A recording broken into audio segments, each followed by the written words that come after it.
আজকের যুগে মানুষ কি নিরাপদ হয়ে গেল? ঢাকাবাসী, দুবাইবাসী, সিঙ্গাপুরবাসী, আমেরিকা, ইসরায়েলবাসী কি নিজেদেরকে নিরাপদ মনে করে নিল? যে অত্যাধুনিক প্রযুক্তির যুগে যখন জানা যায় কখন বৃষ্টি হবে, যখন জানা যায় কোথায় ঝড় তৈরি হচ্ছে, কত কিলোমিটার বেগে কোন দিক দিয়ে সেই ঝড়টা অতিক্রম করবে, যখন ফায়ার সার্ভিস থেকে শুরু করে সকল দুর্যোগ মোকাবেলা করার মানুষ নিজের কাছে সরঞ্জামাদি অত্যাধুনিক ব্যবস্থাপনা তৈরি করে নিয়েছে, তার দ্বারা কি মানুষ মনে করে নিয়েছে যে আল্লাহর আযাব আর গজব আর আসবে না? এমতো অবস্থায় যে মানুষ রাতে ঘুমন্ত, এমতো অবস্থায় যে মানুষ দুপুরের পর বিশ্রাম করছে, এমতো অবস্থায় যে মানুষ দিনের বেলা খেলাধুলায় মত্ত আছে, এরকম অবস্থায় আল্লাহর আযাব এবং গজব আসবে না, এটা কি মানুষ নিশ্চিত হয়ে গেছে? যদি মানুষ নিশ্চিত হয়ে গিয়ে থাকে, তাহলে আল্লাহ সুবহানাহু ওয়া তাআলা এবার নিদর্শন দিচ্ছে যে অতীতে আল্লাহ আমাদের চেয়ে শক্তিশালী জাতিদেরকে ধ্বংস করে দিয়েছে। অতীতে আল্লাহ নিজে বলছেন, আল্লাহ সুবহানাহু ওয়া তাআলা পবিত্র কোরআন মাজিদে বলেন, ওয়া কুল্লান আখাযনা বিযামবিহি, অতীতের আমি যত শহর নগর বন্দর ধ্বংস করে দিয়েছি সবগুলো ধ্বংস করেছি পাপের কারণে। ফামিনহুম মান আখাযাতহুমুস সাইহা, কাউকে ধ্বংস করেছি বিকট আওয়াজে, কাউকে ধ্বংস করেছি প্রচন্ড ঝড় বাতাসে, কাউকে ধ্বংস করেছি ফাখাসাফনা বিহিল আরজ, কাউকে ধ্বংস করেছি মাটিতে ধসিয়ে, কাউকে ধ্বংস করেছি পানিতে ডুবিয়ে। আল্লাহ সুবহানাহু ওয়া তাআলা আরো বলেন যে আমি অতীতে কত শত শহর ও বন্দর ধ্বংস করেছি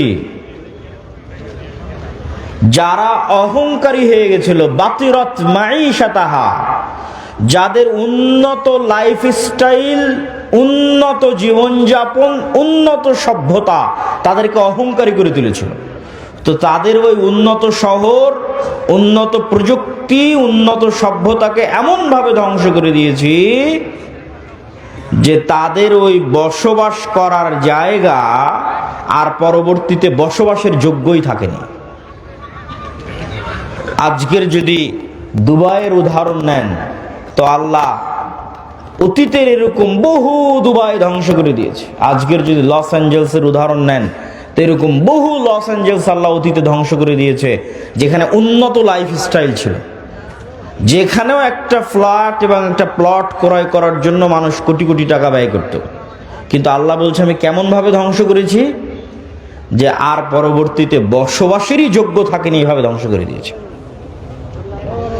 সম্মানিত উপস্থিতি, আল্লাহ সুবহানাহু ওয়া তাআলা কোরআন মাজিদে অতীতে কয়েকটা কওমের ধ্বংসের বিবরণ দিয়েছেন।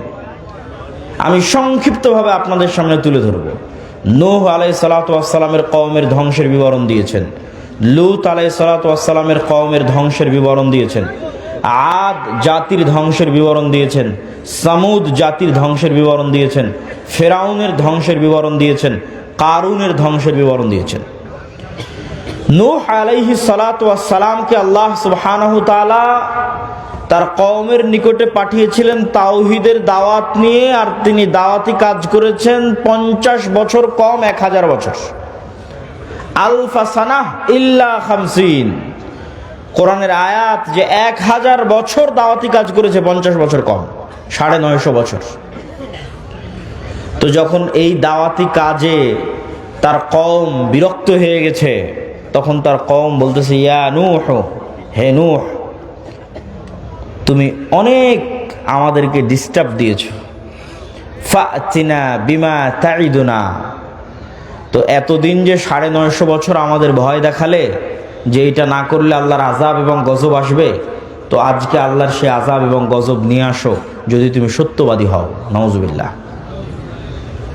তারপরে যখন আল্লাহ সুবহানাহু ওয়া তাআলার আদেশ চলে আসলো, ওয়াফারাত তান্নূর, এবং নূহ আলাইহিস সালাতু ওয়াস সালামের বাড়ির চুলা থেকে পানি বের হওয়া শুরু হলো, তখন আল্লাহ নূহ আলাইহিস সালাতু ওয়াস সালামকে বললেন যে প্রত্যেক জাতি প্রজাতি থেকে এক জোড়া করে উঠিয়ে নিতে তার নৌকাতে। আর কাদেরকে উঠিয়ে নিতে? ওয়ামা আমানা, আর যারা ঈমান আনয়ন করেছে কিন্তু ঈমান আনয়ন করেনি তার সাথে, ওয়ামা আমানা মাআহু ইল্লা কালিল, তার সাথে ঈমান আনয়ন করেছে অতি অল্প সংখ্যক মানুষ। তখন নূহ আলাইহিস সালাতু ওয়াস সালাম তার সন্তানকে বললেন, ইয়া বুনাইয়া আরকাব মা'ানা ওয়ালা তাকুম মা'আল কাফিরিন, হে আমার বৎস, নৌকায় উঠে যাও, কাফেরদের সঙ্গী হয়েও না। তখন তার সন্তান উত্তরে বলছে, আমি পৃথিবীর সবচেয়ে উঁচু পাহাড়ে আশ্রয় নিব। ইয়াসিমুনি মিনাল মা, যে উঁচু পাহাড় তোমার আল্লাহর গজবের এই পানি থেকে আমাকে আশ্রয় দিবে। নূহ আলাইহিস সালাম বলছেন, লা আসিমাল ইয়াউম, আজকে আল্লাহর আযাব ও গজবের পানি থেকে কেউ আশ্রয় নিতে পারবে না। যদি হিমালয় পাহাড়ের চূড়ায় গিয়ে আশ্রয় নেয়, তো হিমালয় পাহাড়কে আল্লাহ সুবহানাহু ওয়া তাআলা পানিতে ডুবিয়ে ছাড়বেন, এবং তাই ঘটিয়েছেন আল্লাহ সুবহানাহু ওয়া তাআলা। পানি বাড়তে বাড়তে এমন পর্যায়ে পানি পৌঁছে গেল যে নিচে শুধু পানি, উপরে আসমান, আর কিছু নাই, সব ধ্বংস হয়ে গেছে পৃথিবীতে। তখন আল্লাহ সুবহানাহু ওয়া তাআলা মাটিকে বলছেন, ইয়া আরযু বলঈ, হে মাটি পানি শুষে নাও, আর হে আসমান ক্ষান্ত হও। এবং ধীরে ধীরে পানি কমে গেল, এবং নূহ আলাইহিস সালাতু ওয়াস সালামের নৌকা জুদি নামক পাহাড়ে অবতরণ করলো। তো নূহ আলাইহিস সালাতু ওয়াস সালামের কওমের ধ্বংসের বিবরণ তাওরাতে আছে, ইনজিলে আছে, কোরআনে আছে। তো নূহ আলাইহিস সালাতু ওয়াস সালামকে যে ভয়াবহ বন্যা দিয়ে আল্লাহ ধ্বংস করেছেন, আজকের লস অ্যাঞ্জেলসের আগুন তার তুলনায় কিছুই কিছুই কিছুই কিছুই না। তারপরে যদি আসে লূত আলাইহিস সালাতু ওয়াস সালামের কথা, লূত আলাইহিস সালাতু ওয়াস সালামের কওম পৃথিবীতে এমন নিকৃষ্ট গুনাহ করেছিল যা অতীতে পৃথিবীতে আর কেউ কোনোদিন করেনি। আর ওই ভয়ঙ্কর ভয়াবহ গুনাহ থেকে বাঁচানোর জন্য লূত আলাইহিস সালাতু ওয়াস সালাম তার কওমের মাঝে দাওয়াতি কাজ করতেন। তার কওমের উত্তর কি ছিল? তার কওমের উত্তর এটা ছিল যে, তুমি যখন এতই পবিত্র, তা আমাদের সাথে থাকার দরকার নাই, আমরা সব অপবিত্র, তুমি পবিত্র, তুমি আমাদের এলাকা ছেড়ে চলে যাও। এবং যখন তারা লূত আলাইহিস সালাতু ওয়াস সালামকে এইভাবে তাকে উত্তর দিল, তখন আল্লাহ ফেরেশতা পাঠালেন। ফেরেশতা ইব্রাহিম আলাইহিস সালাম হয়ে লূত আলাইহিস সালাতু ওয়াস সালামের নিকটে গেল, সুন্দর সুদর্শন কিশোর এবং যুবকের আকৃতিতে। তখন ওই অঞ্চলের যারা মানুষ, নিকৃষ্ট পশুতুল্য মানুষ, তারা তখন তাদের লোলুপ দৃষ্টি এই ফেরেশতাদের দিকে দিল। লূত আলাইহিস সালাম তখনও জানতেন না তারা ফেরেশতা। তখন লূত আলাইহিস সালাতু ওয়াস সালাম ভয় পেয়ে গেলেন, আলাইসা মিনকুম রাজুলুর রাশিদ, তোমাদের মধ্যে কি একজনও পবিত্র মানুষ নাই? এবং তিনি আফসোস করে বললেন যে, আমি আশ্রয় গ্রহণ করছি ইলা রুকনিন শাদীদ, তথা আল্লাহর নিকটে আশ্রয় প্রার্থনা করতেছেন। আল্লাহর আশ্রয় ছাড়া আমার বাঁচার জায়গা নাই। আজকে তোমরা আমার মেহমানদের সামনে আমার মেহমানকে তোমরা আজকে অপমান করবা। তখন এবার মেহমানেরা উত্তর দিয়ে বলছে, ইন্না রাসূল রাব্বিক। লূত আলাইহিস সালাতু ওয়াস সালাম, ভয় পাওয়ার কিছু নাই, আমরা আল্লাহর পক্ষ থেকে পাঠানো ফেরেশতা। আপনি এক্ষুনি এই মুহূর্তে শহর ত্যাগ করেন, ওয়ালা ইয়ালতাফিত, পিছনে ফিরে তাকাবেন না।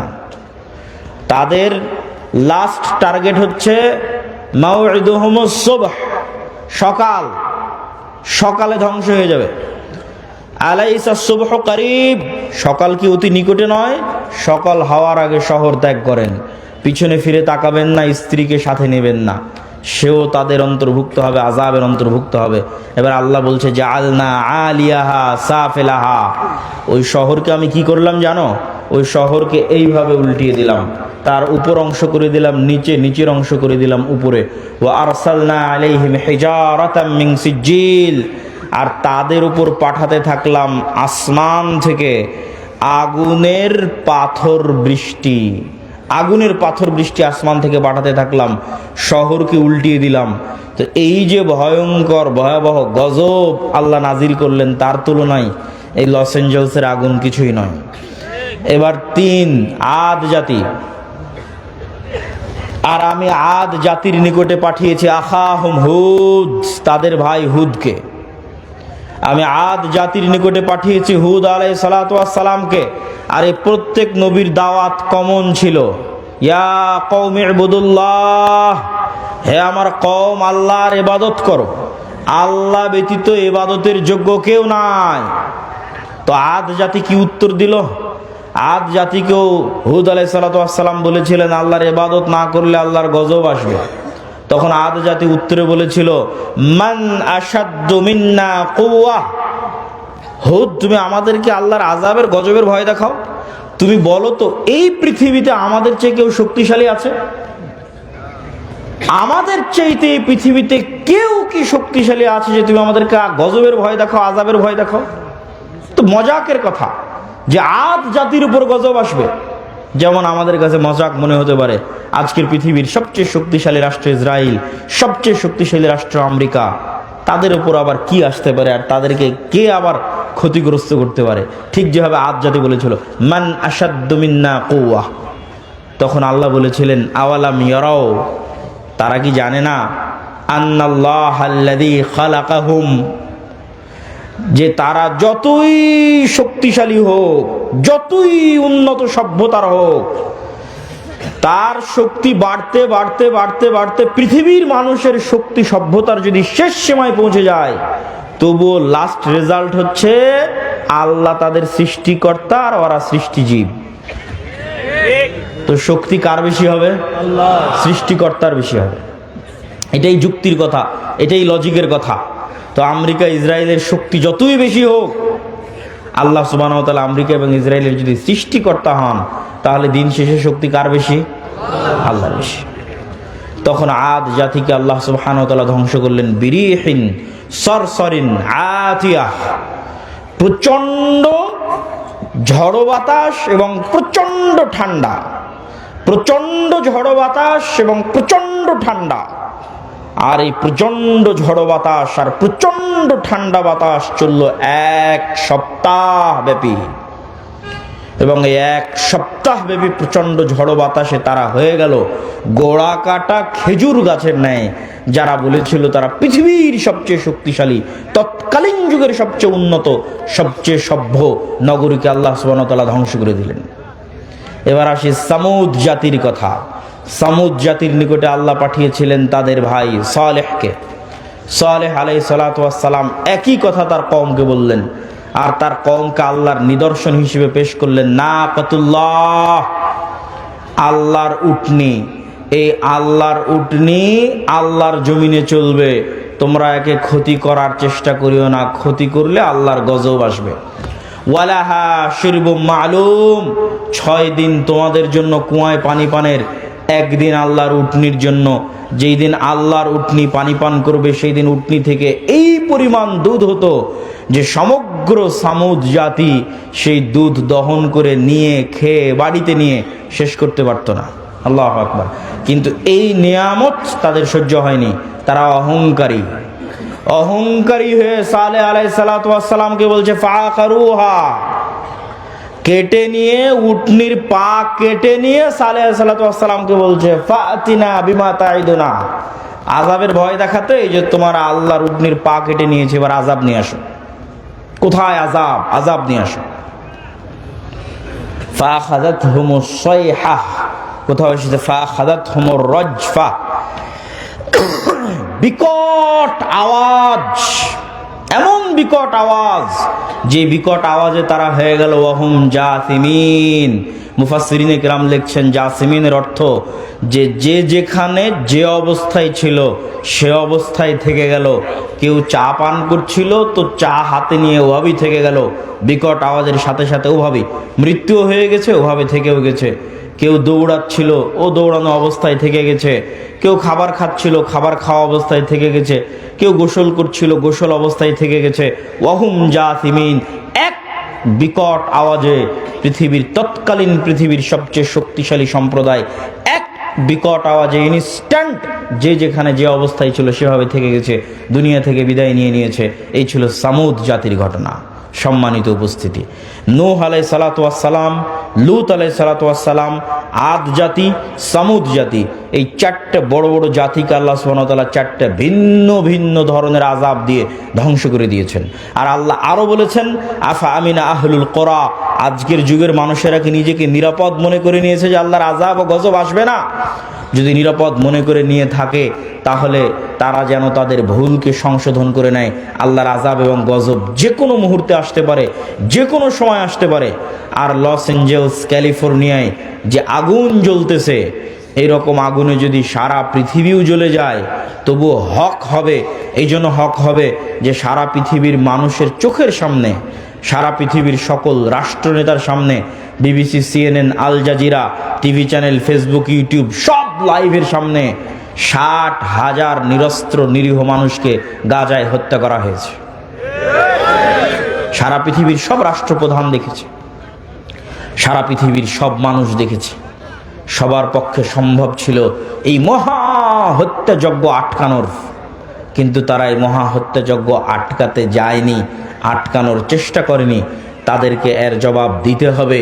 এই এক গাজার উপর যে অত্যাচার চালানো হয়েছে, এই অত্যাচারে যদি সমগ্র আমেরিকা, সমগ্র ইউরোপ আর সমগ্র ইসরায়েল জ্বলে পুড়ে যায়, তবু আল্লাহ সুবহানাহু ওয়া তাআলার জন্য এটা হক হবে। এবং আল্লাহ এটা বলেছেন, কোরআনই বলেছেন যে আল্লাহ সুবহানাহু ওয়া তাআলা যখন কোনো শহর ও বন্দর ধ্বংস করেন, তখন আল্লাহ অত্যাচার করেন না, বরং তারা অত্যাচারী ছিল তাই ধ্বংস করে দেন। সম্মানিত উপস্থিতি, এইটি থেকে আমাদের শিক্ষা নিতে হবে, মুসলমানদের শিক্ষা নিতে হবে যে আমরা যে কোনো মুহূর্তে আল্লাহর আযাব এবং গজবের শিকার হতে পারি।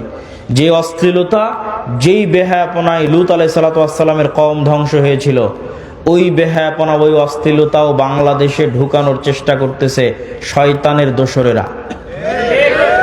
এমনও রাজনৈতিক দল বাংলাদেশে আছে যারা তাদের দফার মধ্যে যুক্ত করে দিয়েছে যে তারা রেইনবো নেশন তৈরি করবে, রংধনু জাতি তৈরি করবে। তো নেলসন ম্যান্ডেলা আফ্রিকায় রংধনু জাতি তৈরি করতে গিয়ে এই লূত আলাইহিস সালাতু ওয়াস সালামের কওমের অশ্লীলতাকে প্রমোট দিয়েছিল। আজকের এই ধরনের রাজনৈতিক দলগুলো আবার পদ তৈরি করেছে, লিঙ্গ সমতা, লিঙ্গ ন্যায্যতা নামে একটা পদ তৈরি করেছে। নাউজুবিল্লাহি মিন যালিক। এর প্রত্যেকটার পিছনের উদ্দেশ্য হচ্ছে ইবলিসের যে স্কিম আছে, শয়তানের যে পদক্ষেপ আছে, সেটা বাস্তবায়ন করা। তবে হ্যাঁ, তাদের জন্য অনেক বড় ধাক্কা, এই সমস্ত শয়তানের অনুসারীদের জন্য অনেক বড় ধাক্কা যে তাদের আব্বার দেশে তাদের বিরোধী লোক চলে এসেছে। তার মানে তাদের সবগুলোর আব্বা হচ্ছে আমেরিকা। আর আমেরিকার নতুন প্রেসিডেন্ট ডোনাল্ড ট্রাম্পের প্রথম আদেশ যে পৃথিবীতে তৃতীয় লিঙ্গ বলে কিছু নাই, লিঙ্গ দুইটাই, নারী আর পুরুষ। আমেরিকার জন্য ডোনাল্ড ট্রাম্পের প্রথম আদেশ। তো এত ভয়ঙ্কর আদেশ হওয়ার কারণ, এটার প্রেক্ষাপটও আপনাদের জানা থাকা উচিত। এই সমস্ত যে রাজনৈতিক দলগুলো আছে এদেরকে উত্তর দেওয়ার জন্য জানা থাকা উচিত। সেটা হচ্ছে ইলন মাস্ক। ইলন মাস্কের নিজের সন্তান তার বাপকে বলছে, ইলন মাস্কের নিজের সন্তান তার বাপকে বলছে, আমাকে যদি অপারেশন করে ছেলে থেকে মেয়েতে রূপান্তর না করা হয়, আমি আত্মহত্যা করব। নাউজুবিল্লাহি মিন যালিক। ইলন মাস্ক ছেলের জীবন বাঁচাতে অপারেশনের অনুমতি দেয় আর দুনিয়ার মানুষকে বলে যে আমার ছেলে মারা গেছে, এবং তখন থেকে সিদ্ধান্ত নেয় যে এই শয়তানের এজেন্ডা আমেরিকায় উৎখাত করে ছাড়বে সে। এই যে ক্ষোভ, তার যে কষ্ট, যে সন্তান বাপের সামনে যদি এই ধরনের কথা বলে, বাপের কি রকমের কষ্ট হতে পারে, এটার নাম দিয়েছে ইলন মাস্ক ভাইরাস, ওক ভাইরাস। ওই রাগে, ওই ক্ষোভে টুইটার ক্রয় করে নেয়, আর ওই রাগে, ওই ক্ষোভে রাজনীতিতে যোগ দেয় এবং ডোনাল্ড ট্রাম্পের সাথে যুক্ত হয়। এই জন্য ডোনাল্ড ট্রাম্প ক্ষমতায় এসে প্রথম অধ্যাদেশ জারি করেছে, কোনো তৃতীয় লিঙ্গ বলে কিছু নাই, হয় নারী আর পুরুষ, আর বাইরে আর কিছু নাই, কোনো ট্রান্সজেন্ডার নাই, কিচ্ছু নাই।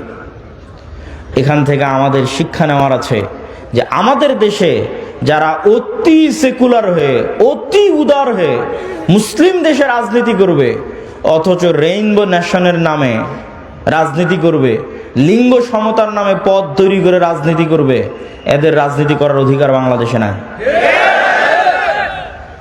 আমি ওই দলকে নাম না নিয়ে উদাত্ত আহ্বান জানাবো যে বাংলাদেশের মানুষের মনোভাব, বাংলাদেশের মানুষের সামাজিক মূল্যবোধ বোঝার চেষ্টা করতে হবে।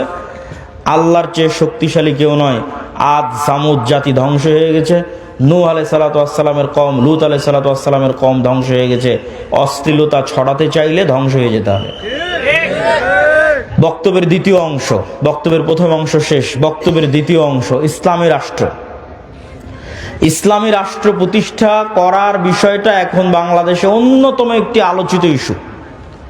কেউ কেউ মনে করতেছে তারা ভোটের মাধ্যমে, রাজনীতি করে, গণতন্ত্রের মাধ্যমে ইসলামী রাষ্ট্র প্রতিষ্ঠা করবে। অথচ আমরা কোরআন এবং হাদিস পড়ে বুঝতেছি যে আপনি ততক্ষণ পর্যন্ত মুমিন হতে পারবেন না যতক্ষণ না আপনি তাগুতের কাফের না হবেন। আপনি ততক্ষণ মুমিন হতে পারবেন না যতক্ষণ না আপনি নিজেকে কাফের বলে ঘোষণা করবেন যে আমি তাগুতের কাফের। কে ঘোষণা করেছিল? ইব্রাহিম আলাইহিস সালাম ঘোষণা করেছিল, কাফারনা বিকুম, তোমাদের কাফের, তোমাদের মূর্তির কাফের। ইব্রাহিম আলাইহিস সালাম ঘোষণা করেছিলেন তোমাদের কাফের, তোমাদের মূর্তির কাফের, এবং তিনি তার জাতির শিরক থেকে নিজেকে মুক্ত ঘোষণা করেছিলেন। এজন্য আল্লাহ কোরআনে বলেছেন, আমাই ইয়াকফুর বিত্তাগুত, আগে তাগুতকে অস্বীকার করতে হবে, কাফের হতে হবে, ওয়ুমিন বিল্লাহ, তারপর আল্লাহর উপর ঈমান আনবেন। আপনি যদি বলেন যে আমি রাষ্ট্রে ইসলাম প্রতিষ্ঠা করতে চাই, তো রাষ্ট্রে ইসলাম প্রতিষ্ঠার সবচেয়ে বড় শত্রু যেগুলো, এগুলোর কাফের হতে হবে। তো রাষ্ট্রে ইসলাম প্রতিষ্ঠার সবচেয়ে বড় শত্রু হচ্ছে গণতন্ত্র, রাষ্ট্রে ইসলাম প্রতিষ্ঠার সবচেয়ে বড় শত্রু হচ্ছে সমাজতন্ত্র, রাষ্ট্রে ইসলাম প্রতিষ্ঠার সবচেয়ে বড় শত্রু হচ্ছে সেকুলারিজম, ধর্মনিরপেক্ষ মতবাদ। মানুষ বলে গত 16 বছর অমুক এটা করেছে, গত 16 বছর অমুক এটা করেছে। এইটা কেন কেউ বলে না গত 16 বছর কি দেশ ইসলামী আইন অনুযায়ী চলতো? কথা বলেন, ইসলামী আইন অনুযায়ী চলতো? গত 16 বছর দেশ চলতো গণতান্ত্রিক নিয়ম অনুযায়ী, তাই নয় কি? গত 16 বছর দেশ চলতো ধর্মনিরপেক্ষ মতবাদ অনুযায়ী। তাহলে গত 16 বছরে আয়নাঘর কোনো ব্যক্তি তৈরি করেনি, গণতন্ত্র নিজে তৈরি করেছে। গত 16 বছর হাজারো লক্ষ মানুষকে গুম কোনো ব্যক্তি করেনি, ধর্মনিরপেক্ষ মতবাদ নিজে খুন এবং গুম করেছে। কিন্তু এইটা মুসলমানদের বুঝতে দেওয়া হয় না। মুসলমানদের সামনে একটা মূলা ঝুলিয়ে দেওয়া হয়, যখনই সিস্টেম কাজ করে না তখন ওই সিস্টেমের যে প্রধান থাকে ওর উপর রাগ উঠিয়ে দেওয়া হয়, তারপরে প্রধান যখন সরে যায় রাগ শেষ, সিস্টেম তো ওটাই আছে। আপনাকে বুঝতে হবে যে গুণ, খুম, আয়নাঘর সিস্টেম তৈরি করেছে, গণতান্ত্রিক সিস্টেম তৈরি করেছে, সেকুলার সিস্টেম তৈরি করেছে। এই সিস্টেম যদি থাকে জুলুম থাকবে, এই সিস্টেম যদি থাকে অন্যায় অবিচার থাকবেই থাকবে। ব্যক্তির সাথে অন্যায় অবিচার সম্পৃক্ত নয়, সিস্টেমের সাথে অন্যায় অবিচার সম্পৃক্ত। আমরা শুধু নামে স্বাধীন হয়েছি, কিন্তু নিয়ম কানুন, শিক্ষা ব্যবস্থা, আইন, আদালত সবকিছু ব্রিটিশদের রেখে যাওয়া, ওই সিস্টেমেই চলতেছে। ব্রিটিশ আর্মিতে যে আইন ছিল ওই আইন পাকিস্তান আর্মিতে, পাকিস্তান আর্মিতে ওই আইন ইন্ডিয়ান আর্মিতে, ইন্ডিয়ান আর্মির আইন পাকিস্তান আর্মিতে, পাকিস্তান আর্মির আইন বাংলাদেশ আর্মিতে, সব জায়গায় ব্রিটিশ আইন চলতেছে। সম্মানিত উপস্থিতি, তাহলে আপনি যতক্ষণ ওই সিস্টেমের কাফের না হবেন ততক্ষণ আপনি ইসলামকে রাষ্ট্র ক্ষমতায় প্রতিষ্ঠা করবেন, এটা অলীক স্বপ্ন, এটা অলীক কল্পনা যে সেকুলারিজমের মধ্যে দিয়ে ইসলাম রাষ্ট্র ক্ষমতায় প্রতিষ্ঠিত হবে। বিকৃত ইসলাম প্রতিষ্ঠিত হতে পারে, কম্প্রোমাইজড ইসলাম প্রতিষ্ঠিত হতে পারে, অবিকৃত শক্তিশালী ইসলাম কখনো এই সমস্ত তন্ত্রমন্ত্র দিয়ে প্রতিষ্ঠিত হবে না, যে তন্ত্রমন্ত্রকে তৈরি করা হয়েছে ইসলাম যেন রাষ্ট্র ক্ষমতায় যেতে না পারে তার জন্য। 2 নাম্বার, রাষ্ট্র ক্ষমতায় ইসলাম প্রতিষ্ঠা করার কি আমরা মুসলমানেরা যোগ্য? এইটার উত্তর আপনাকে দিতে হবে। ইসলামের রাষ্ট্র ক্ষমতার ব্র্যান্ডিং হচ্ছে ন্যায় বিচার এবং সত্যবাদিতা, এটা হচ্ছে রাষ্ট্র ক্ষমতায় ইসলামের ব্র্যান্ডিং।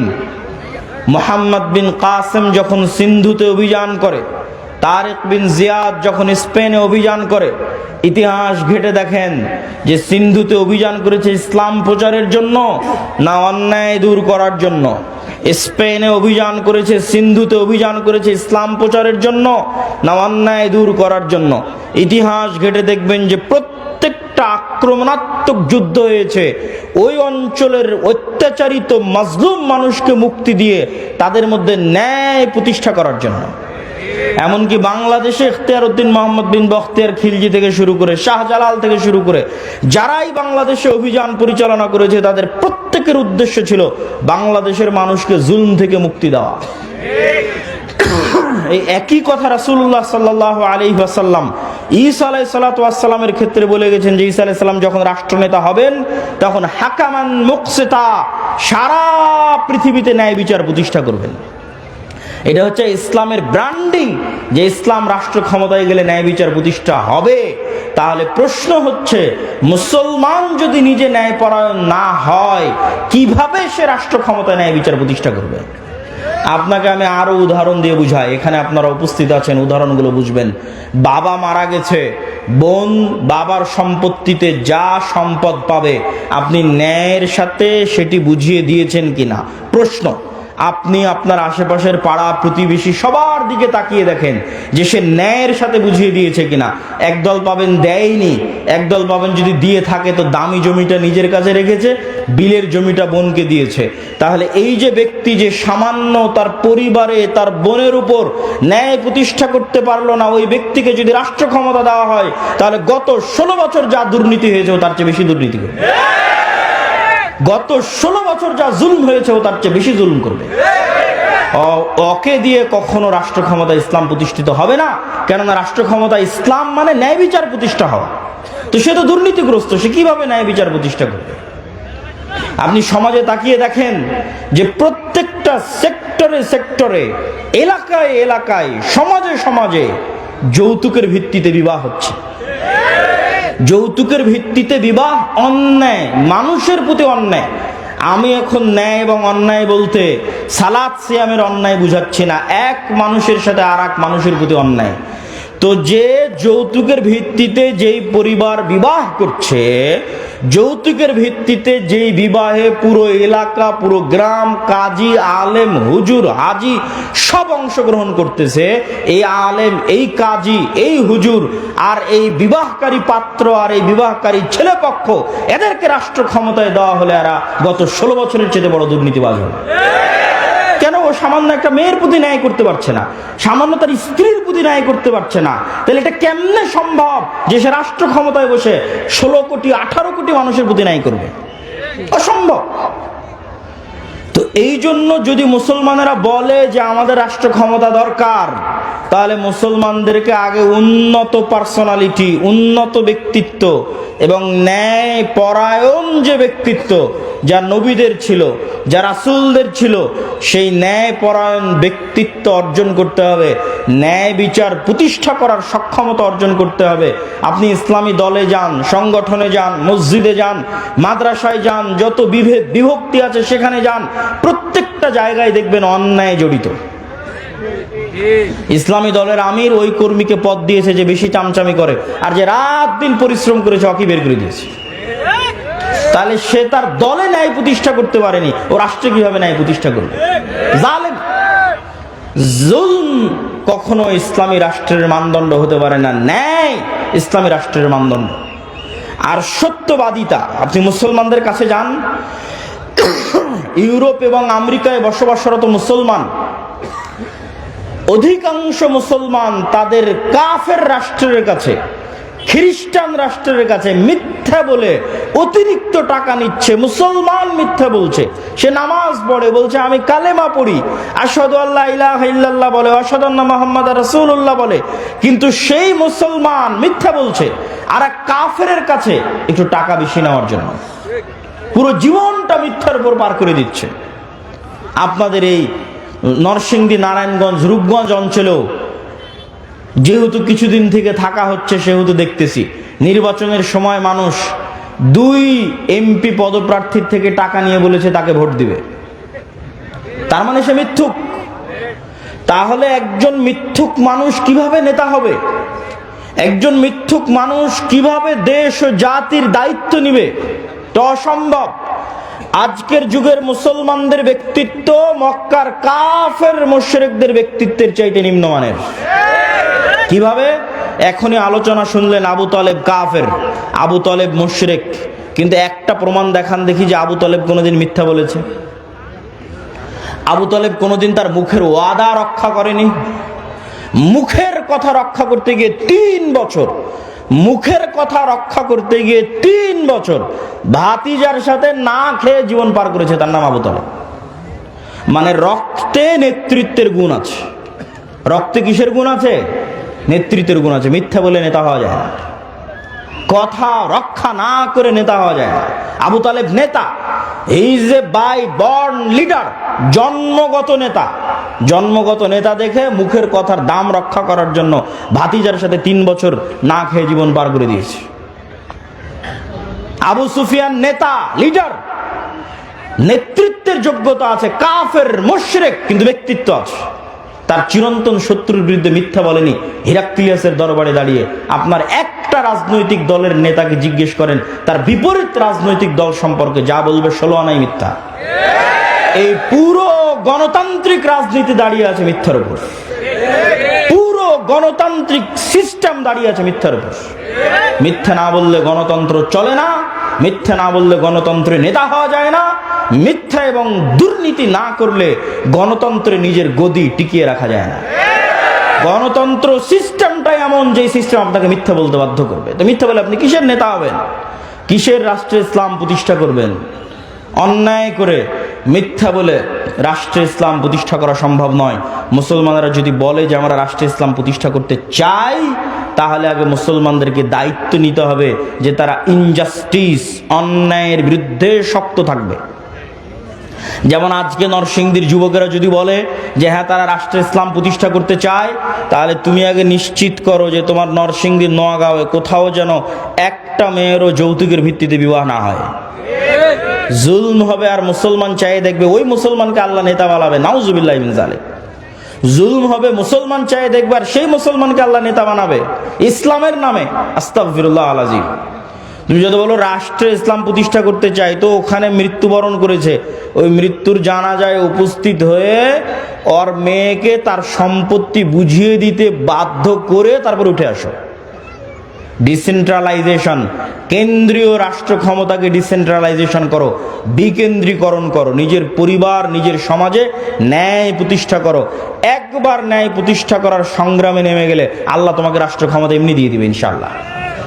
কেননা তখন তুমি যোগ্য বিবেচিত হয়ে যাবা, সত্যবাদী ব্যক্তি, ন্যায় প্রতিষ্ঠাকারী ব্যক্তি আল্লাহর দরবারে যোগ্য বলে বিবেচিত হবে নেতা হওয়ার।